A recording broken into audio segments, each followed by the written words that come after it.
Uh, Hi everyone. Today and right now I'm actually at the park. So I'm actually taking a walk, and I think if I actually when I finish this video, I'll probably do some like jogging just as well, because I haven't really been jogging much, and I think that especially, I've been like doing brisk walking, everything, and all the cardio, but even then I know that because of COVID, the second round, my cardiovascular system is kind of suffering. So yeah, but today I want to just talk about this different subject, and I wanted to talk because I actually have actually sorry, I'm tongue tied, but I watched this video just now, okay, by this coach, this life coach, by the name of JT. Okay, he was a former bodybuilder before, and then he was on heroin addiction. He has been through narcissistic abuse too in his last relationship anyway, just like me. And he was making a video about the idea of twin flames. Okay, so today's topic is about twin flames and what we don't really know about them. Okay, and okay, he said something in his video about twin flames. Twin flame of narcissist. That was the title of his video.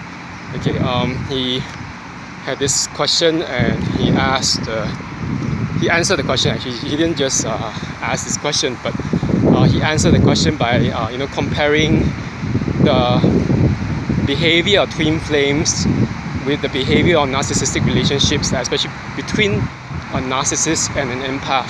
So the patterns are extremely similar and alike, and if you were to just study them and place them side by side, you realize that they are actually almost the same, one and the same, especially because you have that same pattern of coming together closely. There's a kind of lot of love. It's very intense at the beginning, the love bombing, and then after a while you have sudden separation, which is the beginning of the devaluation, when things are not so rosy. And then after that you break temporarily and you come back again. So this cycle is very similar. Okay, the cycle of the twin flame and the empath together, okay, it mirrors that of the narcissist and the empath, the twin flames. So the thing is this: what is exactly the underpinning factor that links them? According to JT, it's actually the factor of trauma bonding. Basically, we know that we are all carrying our own wounds. Most of us are unhealed or dealing with something. Okay, it's by now it's almost like a meme everywhere. It goes around saying, that we all have our own baggage. The person who can be with us is the person who can help us to unpack the baggage. Unfortunately, I think it's very idealistic, and I think that for anyone who has been through a narcissistic relationship or narcissistic relationships, this is extremely dangerous. To expect your happiness, your sense of self, your self-assurance, all to be found in someone else other than yourself. Okay, I actually remember that I liked that video by JT. Okay, what he said made a lot of sense. Basically, when we are unhealed, we have all these wounds. When we meet a narcissist, or even someone whom we regard as a twin flame, even that the person can be just pretty much just a normal average douche or whatever, but the reason why we gravitate towards them, yet they can be a douche or a bitch or whatever, a biatch, okay, whatever, but it doesn't matter. Or they can be really, really horrible, like the psychopath or sociopath next door that whom you don't really know. But it doesn't matter, regardless of the spectrum, the degree of evil in them. The thing is this: we attract what we have not healed inside us, yeah, what we have not basically dealt with. Okay, and that's the problem. A lot of us are running away from our own, how should I say, our own inner wounds, running away from addressing them. I know it sounds weird, but I think years ago, I think it was in 2015? Yeah, when I was doing this clear vision meditation as recommended by a friend who thought that I needed some kind of clarity, to increase my own clairvoyance or clear seeing about situations I get myself into. I got myself into. So there was one experience that I told the clear vision meditation facilitator about. I just told her, I told her, her name is Annabelle. Okay, and I said, Annabelle, I had some rather strange inkling as I was looking out of the bus. Okay, I was sitting in the bus, on the upper deck. Because down here, in Singapore, there are like lots of buses with 2 decks. Okay, the upper floor and the lower floor. So on the upper deck, I was looking down through the window on the road, and I saw a runner. I think it was at the point when I saw that, that runner. Something in my voice screaming in my head. I can't explain. Sometimes, you have this kind of revelations, and it could be your so-called higher self or just your inner voice telling something about yourself. So he said, "Don't run." And I told her, Annabelle, I told the meditation facilitator, Annabelle, I heard this voice. He just told me, "Don't run." The question though is this: back then, what was I running from? Okay, I didn't know. Okay, I told her that, and I said I needed clarity. I needed to know what I was running away from. What exactly was I hiding from? Was there anything to hide from that I didn't want to face, that made me get into situations that I didn't like? And I think now in retrospect, especially after thinking about the twin flame thing, the video, and then many other things that was being said, okay, by other life coaches on YouTube, it kind of dawned on me, like this whole thing about running. When we run away from ourselves, not just from acknowledging our good parts, but even our bad, so-called bad, with open and close inverted commas, the bad and unhealed parts, we basically run away from fullness, from completeness. That's a very fact. We're not going to be complete individuals unless we start facing ourselves, the light and the dark, the good and the bad, until we start facing and integrating the light and the shadow, and loving ourselves for all that is in us. Until that happens, we'll keep on looking for something outside of us that will complete us. In this case, that would be the twin flame. Okay, and what exactly is a twin flame? Okay, the twin flame, I think that most people have conflated it together with the term soulmate. Okay, so they are used pretty interchangeably. So it's like, the idea of someone who really knows who you are, what you like, what your quirks are, what your tics are. But again, the whole irony underlying these two terms, like soulmate and twin flame, it's still basically down to this one thing. Other than yourself, and then other than God, who's omnipotent, who's omnipresent, omniscient, who knows everything, how can another person, okay, not even in the case of your family members or your wife, your spouse, your husband, your boyfriend, girlfriend, whatever, or your best friend, no human can ever be so totally all-knowing of who you are. Okay, they don't even know certain secrets. Okay, and that's a very fact. So how can there be a twin flame? The idea of a twin flame this concept has been around since classical Greek times. Yeah, classical Greek times. It was a very pagan, I won't say Roman, but I think Greco-Roman concept. Plato first had it when he was talking about the idea that, between man and a woman, okay, they were originally one hermaphroditic being that was conjoined. And so we had like 4 legs and 4 hands, 2 heads, phallus and a female vajayjay, whatever. And the thing is this, but later on by some particular agency, some divine agency that was according to Plato, these 2 halves of the hermaphroditic being was being split into half. And so they have been going around, looking for each other and trying to complete each other. So we still have that in our language. Yes, but even in English language, or you have that in the the romance movies. And when movies have a romance plot, you always hear this: "You complete me." Okay, why is there the idea that someone you're not complete? You need someone to complete you. Like, the idea of a twin flame might not even be like someone of the opposite sex. Okay, and I think this is actually being covered in the Greek philosophers too. If you look at the Symposium by Plato, which was actually an exploration of the idea of same-sex relations, pederasty.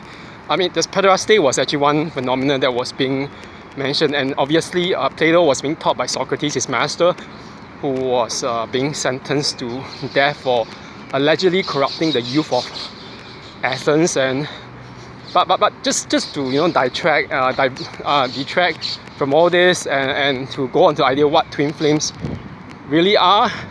Okay, I've actually said that twin flames are almost no different from narcissists, and not even just that. The idea that twin flames, they are someone who completes you. Okay. Essentially, it might not even be someone of the opposite sex. The early church father, Saint Augustine of Hippo, okay, he's a North African church father during the 4th century AD. Yeah, he actually wrote in his confessions about this experience when he was young. He had a really good best friend of the same sex. Yeah, and he said that when the best friend started falling ill, he felt as if that one, it's not really a hermaphroditic self, but it's like the one half of him was gone. I can't remember exactly whether that friend passed away or whether the friend was really just, terminally ill. But basically, there was a kind of element of separation that St. Augustine felt, and that was the point when he was actually not yet a Christian. Yeah, because the Confessions of St. Augustine is an autobiography. It's one of the earliest known autobiographies, and it's also along the genre of conversion narrative. Yeah, showing how someone who was actually originally pagan, who was dabbling in things like pagan Roman philosophy, yeah, and subsequently Manichaeism, okay, which is an ancient belief system that believes in the polarization of the world between good and evil, light and darkness, spirit and body, okay, and yeah, and so before he converted to Christianity. So thanks to his mother, who was actually also a devout Catholic and Christian. So the thing was this: twin flames are very dangerous concepts. Okay, they actually exist, and sometimes I think a lot of us don't realize. We believe in it. We think that it's a part of the conditioning of society. We think that there must be someone to complete us. So we keep on looking for that one person. It doesn't matter whether you are man and woman, gay, straight, bisexual, or even transgender, or whatever your sexuality is, and whatever, or whether you're just trying to look for friends. We are always looking for the one person who will complete us, who will basically show forth our light and our dark. But honestly, I remember actually posting one remark in response or comment in response to JT's video today, which was just posted today. So I just said the only twin flame we ever need is God the Holy Spirit. I actually really meant it all, because you think about it this way. I mean, at least from very orthodox with capital O and small o. Okay, from the viewpoint of Orthodox Christian theology, they say that, you know, it's a fearful thing to fall into the hands of God, for God is an all-consuming fire. There's this speculations about where this came from. You know, like different Bible scholars have talked about this. You know, during the period of the Babylonian captivity of Jews, the strange thing is this: like the Jews were, despite their being captives or being driven out from Jerusalem, they were in like wandering in the Babylonian Empire. I mean, in areas like Persia, whatever, and they came into contact with the not Babylon, Persia. Yeah, they came into contact with the Zoroastrians. Yeah, the Zoroastrian religion is way older, and obviously, you know that in the Zoroastrian religion, fire was the main symbol. Okay, the symbol of purification, which they use to represent the main deity, the one main deity of their monotheistic religion, Ahura Mazda. So that particular, you know, idea of fire, okay, God as the all-consuming fire. Okay, there has been speculations that this idea in Saint Paul the Apostle was very highly influenced in Judaism and also Christianity by the Zoroastrian idea of fire. Okay, because you know, Farsis or in India, I mean, they are Zoroastrians. They pray in the direction of the sun with the fire in front of them. Okay, and okay, but okay, just to go back to the whole idea of twin flame. So the twin flame that we need seriously is only God Himself. Because can you imagine, like, you're waiting for your rest of your life, okay, for that particular one person whom you regard to be a twin flame to turn into the very awesome soulmate or twin flame that you've been hoping for. You know, there's that meme, it has been around for quite a while now. That meme online is a poster. There's a picture of a skeleton and then there's another one of a very old lady. She's like 80 something with all her wrinkles and everything, but the underlying message, the meme, is still the same. Here I am waiting for my narcissist to say he or she is sorry and waiting for my narcissist to change. Okay, so what does the meme actually imply? It just means that they don't ever change. Okay, if you were to wait for them to become the person that you hope they would be, it's never going to happen. You're more likely to decompose, to waste away until death to us part. You know, I don't think anyone in the right mind wants that kind of fate, waiting for that kind of twin flame. So I think it's time that we start disabusing ourselves of this idea of the twin flame. You know that the best person, the best soulmate you ever have, okay, the best soulmate, the best twin flame is yourself. Okay, and even if you don't trust yourself, okay, I know that most of us don't trust ourselves. We are always second guessing ourselves. You know, there's one person you should at least be trusting. Okay, I'm just, you know, posting out, sending out for those who are at least faithful in their own journey and walk with God. So yeah, the Holy Spirit, God the Holy Spirit, He is the true twin flame. Why should we be turning to people who will let us down when He's not going to let us down? So yeah, so anyway, I think that's it for now. I'll make another video when I get to it, and in the meantime, Have a good one. I think we are just a few days away from Christmas. I think it's actually 20th today, so we're about maybe 3 or 4 days away. And I won't really be working, so I think not for this week. And I'm actually going to go traveling before I get back and do stuff. So I plan to actually get back into a particular cycle or mode of life, a pattern where I can actually eat normally, sleep well, and prepare, not just, on top of working and earning my money for certain things like studies, whatever, I want to go back to competing again and traveling, of course. So, it's, I'll be thinking, it's a bit late now. I'm 47, okay? Next year I'll be 48, I'm almost reaching 50. And a lot of us, like those people who have been through narcissistic relationships, we end up thinking, what is it? Is it possible ever for us to find, that one person, that one soulmate, that one partner, or whatever? But the thing is this: why are we putting our life on hold to in the hopes of finding that one person when we can be having it right now, the best life we can ever have?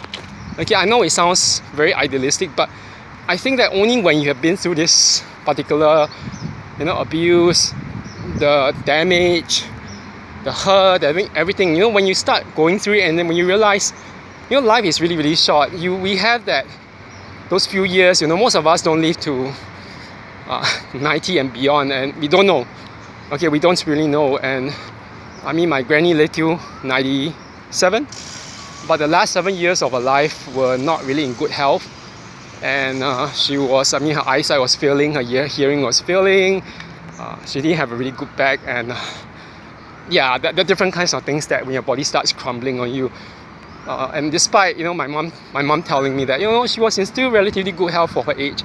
Yeah, but she could have been in better health. So the whole thing starts right now. We should be looking into taking better care of ourselves. Living a life that we want.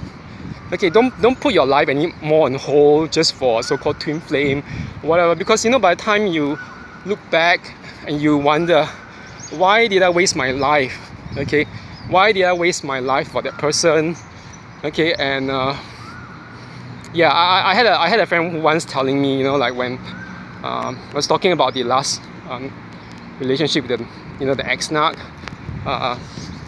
my Russian friend, her name is I will name her because she's a good person. I think so. She told me this one thing. She said, looking at the picture of the ex-narc, and she said, Kevin, I think you're too complex for the person. She didn't mean it in a bad sense. It's just that she's trying to say that we don't match, as in me and that particular ex. And not just that, but she also said something once. She said, I don't think she'll wait for any one of them.